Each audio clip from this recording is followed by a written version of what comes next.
আসসালামু আলাইকুম, সবাইকে স্বাগত জানাচ্ছি আমার দেশ মিড ডে নিউজে। আপনাদের সঙ্গে আছে আমি হুমায়রা নাওজিন। দর্শক, শুরুতেই জানিয়ে দেব সংবাদ শিরোনাম। দুদক চেয়ারম্যান সহ সব কমিশনারের পদত্যাগ। জুলাই সনদ বাস্তবায়ন আদেশ কেন অবৈধ নয়, হাইকোর্টের রুল।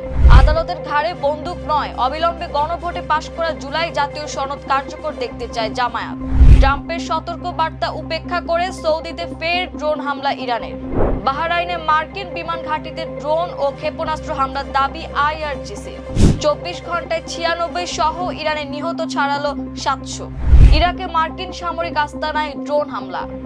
দর্শক, শুনছিলেন সংবাদ শিরোনাম, এবারে বিস্তারিত। দুর্নীতি দমন কমিশন দুদকের চেয়ারম্যান ডক্টর আব্দুল মোমেন সহ সব কমিশনারের পদত্যাগ করেছেন। মঙ্গলবার সচিবালয়ের মন্ত্রিপরিষদ বিভাগে এসে তারা পদত্যাগপত্র জমা দেন। এর আগে সচিবালয়ে আসেন দুদক চেয়ারম্যান মোহাম্মদ আব্দুল মোমেন ও কমিশনাররা দুপুর 2:36 সচিবালয়ে মন্ত্রিপরিষদ বিভাগের 1 নম্বর ভবনে প্রবেশ করতে দেখা গেছে। 10 মিনিটের মধ্যেই তারা পদত্যাগপত্র জমা দিয়ে বের হয়ে যান।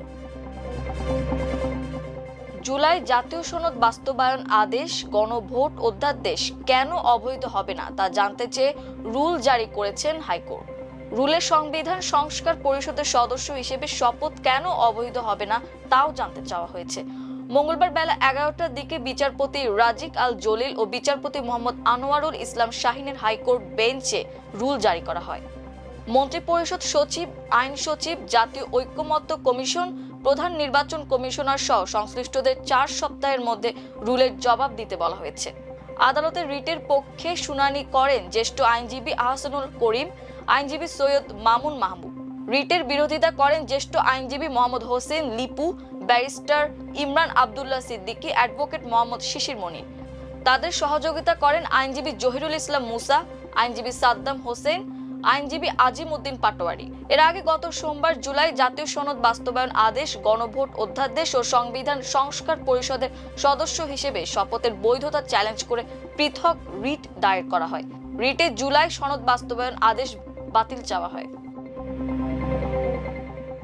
আদালতের ঘাড়ে বন্দুক রেখে কেয়ারটেকার সরকার ব্যবস্থা বিলুপ্ত করার কারণে বিগত 16 বছর দেশে ভয়াবহ অবস্থা তৈরি হয়েছিল বলে হুঁশিয়ারি করেছেন বাংলাদেশ জামায়াতে ইসলামী সহকারী সেক্রেটারি জেনারেল এবং কেন্দ্রীয় মিডিয়া ও প্রচার বিভাগের প্রধান এহসানুল মাহবুব জুবায়ের।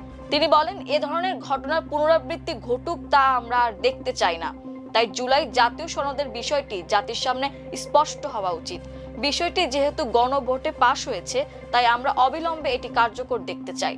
সোমবার রাতে জামায়াতের কেন্দ্রীয় কার্যালয়ে আয়োজিত জরুরি সংবাদ সম্মেলনে একথা বলেন তিনি বলেন, জুলাই সনদের আইনি ভিত্তি দেওয়ার জন্য গণভোট অনুষ্ঠানের কোনো বিকল্প নেই মেনেই আমরা একমত হয়েছিলাম। যদিও বিএনপি এ ব্যাপারে তারা দীর্ঘ সময় ক্ষেপণ করছেন, কিন্তু একটি পর্যায়ে এসে বিএনপি সহ অন্যান্য রাজনৈতিক দল সবাই একমত হয়েছেন।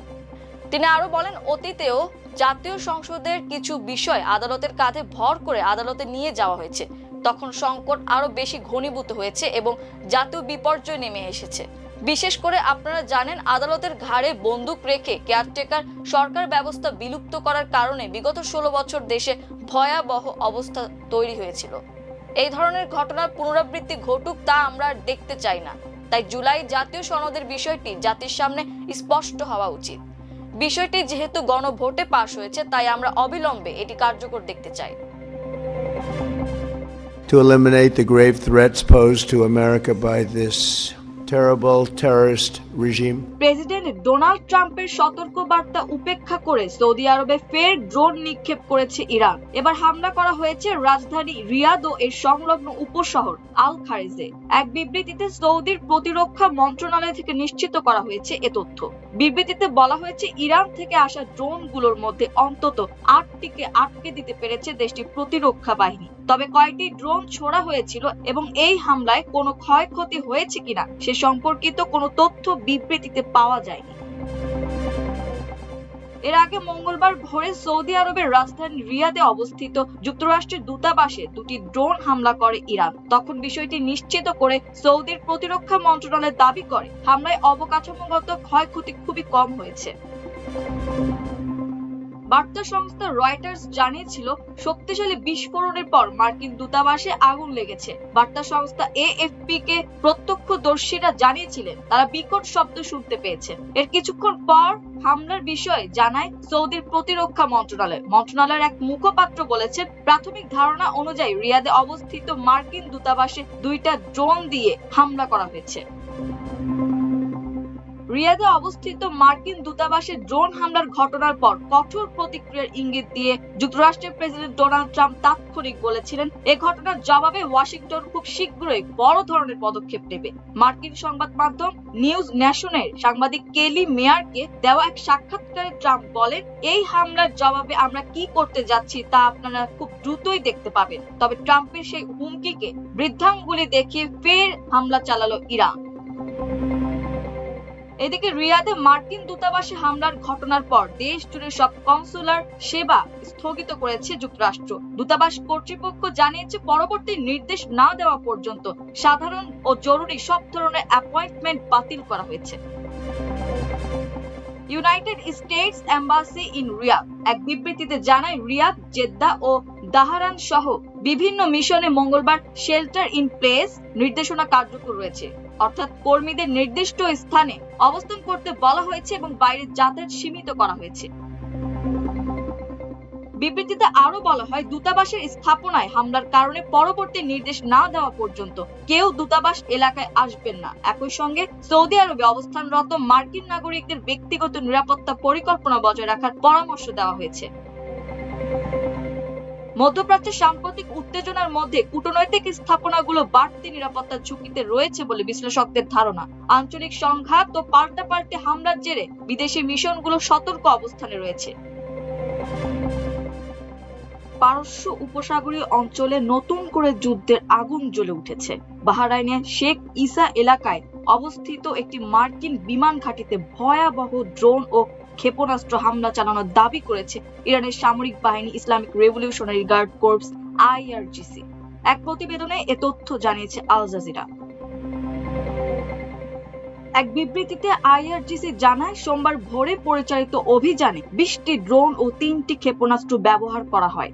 হামলায় বিমান ঘাঁটির প্রধান কমান্ডো সদর দপ্তর ভবন ধ্বংস এবং জ্বালানি ট্যাঙ্কে আগুন লাগার দাবি করা হয়েছে। স্থানীয় সূত্রে জানা গেছে, হামলার পর ঘাঁটি এলাকায় বিস্ফোরণের শব্দ শোনা যায় এবং আকাশে ধোঁয়ার কুণ্ডলী দেখা যায়। সামাজিক মাধ্যমে ছড়িয়ে পড়া কিছু ভিডিওতে আগুন জ্বলতে দেখা গেছে বলে দাবি করা হচ্ছে, যদিও সেগুলো সত্যতা স্বাধীনভাবে যাচাই করা সম্ভব হয়নি। শেখ ইসা এলাকায় অবস্থিত মার্কিন সামরিক স্থাপনাটি উপসাগরীয় অঞ্চলে যুক্তরাষ্ট্রের অন্যতম গুরুত্বপূর্ণ ঘাঁটি হিসেবে বিবেচিত। মধ্যপ্রাচ্যের চলমান উত্তেজনার প্রেক্ষাপটে এই ঘাঁটিকে কেন্দ্র করে নিরাপত্তা উদ্বেগ আগে থেকে ছিল। তবে ঘটনার পরপর বাহরাইনের পক্ষ থেকে কোনো আনুষ্ঠানিক বিবৃতি পাওয়া যায়নি। যুক্তরাষ্ট্রের সামরিক কর্তৃপক্ষ তাৎক্ষণিকভাবে ক্ষয়ক্ষতি বা হতাহতের বিষয়ে কিছু জানায়নি।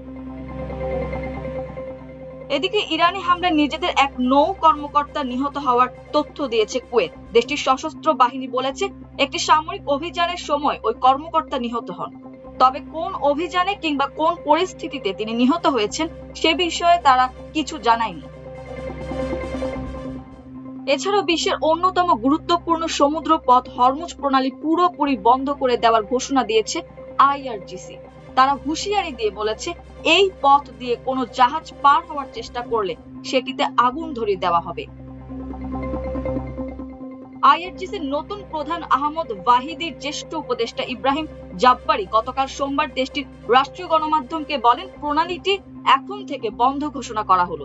কোনো জাহাজ এটি পার হওয়ার চেষ্টা করলে বিপ্লবী গার্ড ও নৌবাহিনীর সদস্যরা সেটি পুড়িয়ে দেবে। আইআরজিসির টেলিগ্রাম চ্যানেলে জাব্বারি আরো জানান, তারা তেলের পাইপলাইন গুলোতেও হামলা চালাবেন এবং এই অঞ্চল থেকে এক ফোঁটা তেলও বাইরে যেতে দেবেন না। জাব্বারির দাবি, এই উত্তেজনার ফলে আগামী কয়েকদিনের মধ্যে বিশ্ববাজারে তেলের দাম ব্যারেল প্রতি $200 পৌঁছাবে।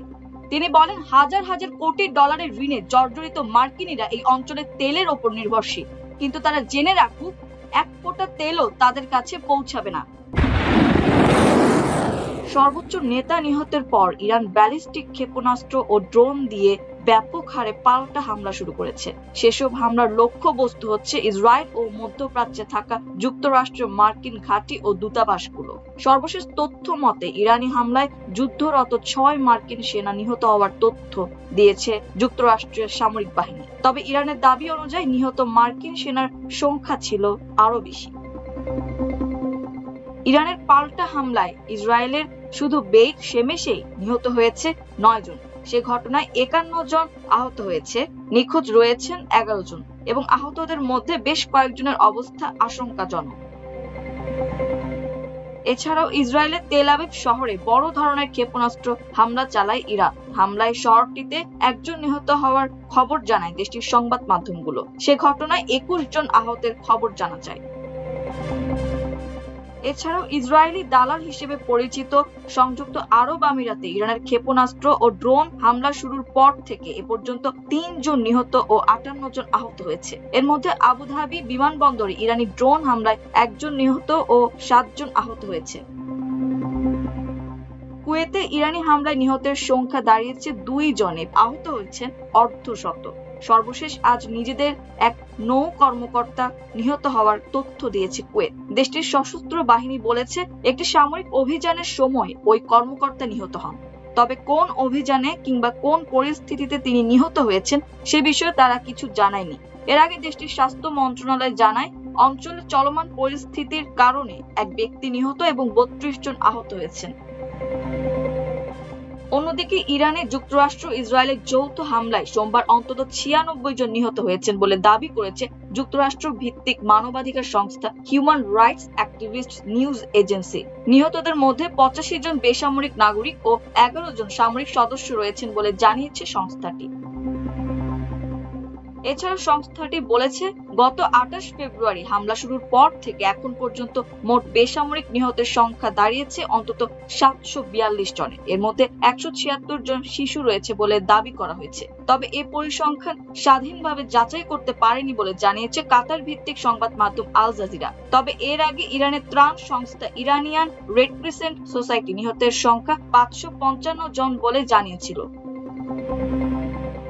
এছাড়াও ইরানের পক্ষ নেওয়া লেবানন জুড়ে ইসরায়েলি বাহিনীর ভয়াবহ বিমান হামলায় নিহতের সংখ্যা বেড়ে 52 জনে দাঁড়িয়েছে। দেশটির সরকারের পক্ষ থেকে দেওয়া সর্বশেষ হালনাগাদ তথ্যে এই হতাহতের খবর জানানো হয়েছে। হামলায় আহত হয়েছেন আরো অন্তত 154 জন। লেবাননের সশস্ত্র সংগঠন হিজবুল্লাহ দাবি করেছে তারা উত্তর ইসরায়েলের রামাত ডেভিড বিমান ঘাঁটিতে ভোরে ড্রোন হামলা চালিয়েছে। সংগঠনটির ভাষ্য একযোগে একাধিক ড্রোন ব্যবহার করে ঘাঁটির রাডার স্থাপনা ও নিয়ন্ত্রণ কক্ষ লক্ষ্যবস্তু করা হয়। এক প্রতিবেদনে এ তথ্য জানিয়েছে আল জাজিরা। হিজবুল্লাহ এক বিবৃতিতে জানায় এক ঝাঁক ড্রোন ব্যবহার করে হামলাটি পরিচালনা করা হয়েছে। এতে ঘাঁটির সামরিক সক্ষমতা ক্ষতিগ্রস্ত হয়েছে বলেও দাবি করেছে তারা। রামাত ডেভিড এয়ারবেস, যা উত্তর ইসরায়েলের একটি গুরুত্বপূর্ণ সামরিক স্থাপনা হিসেবে পরিচিত, বহুদিন ধরেই আঞ্চলিক উত্তেজনার কেন্দ্রবিন্দুতে রয়েছে। সংগঠনটি বলেছে লেবাননের বিভিন্ন এলাকায় ইসরায়েলের সাম্প্রতিক প্রাণঘাতী হামলার প্রতিশোধ হিসেবে এই আক্রমণ চালানো হয়েছে। তবে হামলায় ক্ষয়ক্ষতি বা হতাহতের বিষয়ে ইসরায়েলের পক্ষ থেকে তাৎক্ষণিক কোনো বিস্তারিত তথ্য পাওয়া যায়নি। স্বাধীনভাবে হামলার দাবিও যাচাই করা সম্ভব হয়নি। এদিকে অ্যামাজন ওয়েব সার্ভিসেস জানিয়েছে সংযুক্ত আরব আমিরাতে ইরানি ড্রোন হামলায় তাদের 2টি ডেটা সেন্টার অঞ্চলে সরাসরি আঘাতপ্রাপ্ত হয়েছে। সোমবার কোম্পানিটি জানিয়েছে বাহরাইনে আরেকটি স্থাপনা ড্রোন হামলায় আঘাতপ্রাপ্ত হয়েছে। বিশ্বব্যাপী ডেটা সেন্টার এবং ডিজিটাল পরিষেবা পরিচালনাকারী এ কোম্পানির ভাষ্য, হামলাগুলো তাদের অবকাঠামোতে কাঠামোগত ক্ষতি এবং বিদ্যুৎ সরবরাহে বিঘ্ন সৃষ্টি করেছে। ডেটা সেন্টারগুলো কোনো অঞ্চলের বিস্তৃত ব্যবসা এবং ওয়েবসাইট ও অনলাইন অ্যাপ্লিকেশনের মতো ইন্টারনেট পরিষেবার জন্য তথ্য সংরক্ষণ ও প্রক্রিয়াকরণ করে। এ ধরনের স্থাপনার যে কোনো ক্ষতি গুরুতর বিঘ্ন সৃষ্টি করতে পারে। মধ্যপ্রাচ্যের অনিশ্চিত পরিস্থিতির কারণে অ্যামাজন ওয়েব সার্ভিসেস তাদের গ্রাহকদের অবিলম্বে ডেটা ব্যাকআপ নিতে এবং গ্রাহকদের সিস্টেম যুক্তরাষ্ট্র, এশিয়া, ইউরোপ বা অন্য কোথাও অবস্থিত অ্যামাজন ওয়েব সার্ভিসেস প্ল্যাটফর্মে স্থানান্তর করার আহ্বান জানিয়েছে। অন্যদিকে ইরানের 2টি যুদ্ধ বিমান গুলি করে ভূপাতিত করা হয়েছে বলে দাবি করেছে কাতার। সোমবার এক বিবৃতিতে কাতারের প্রতিরক্ষা মন্ত্রণালয় জানিয়েছে তারা দুটি Su-24 যুদ্ধ বিমান ভূপাতিত করেছে। সে সাথে ইরানের ছোড়া 7টি ব্যালিস্টিক ক্ষেপণাস্ত্র এবং 5টি ড্রোনও প্রতিহত করা হয়েছে। বিশ্লেষকদের মতে সাম্প্রতিক পাল্টাপাল্টি হামলা সীমান্তবর্তী অঞ্চলে যুদ্ধ পরিস্থিতিকে আরো জটিল করে তুলেছে। টানা বিস্ফোরণ ও ড্রোন তৎপরতায় সীমান্ত এলাকায় নিরাপত্তা উদ্বেগ বাড়ছে। মধ্যপ্রাচ্যে চলমান এই উত্তেজনা বৃহত্তর আঞ্চলিক সংঘাতে রূপ নিতে পারে বলে আশঙ্কা করছেন আন্তর্জাতিক পর্যবেক্ষকরা। দর্শক, এই ছিল আমার দেশ মিডডে নিউজে। এতক্ষণ আমাদের সঙ্গে থাকার জন্য অসংখ্য ধন্যবাদ। আল্লাহ হাফেজ।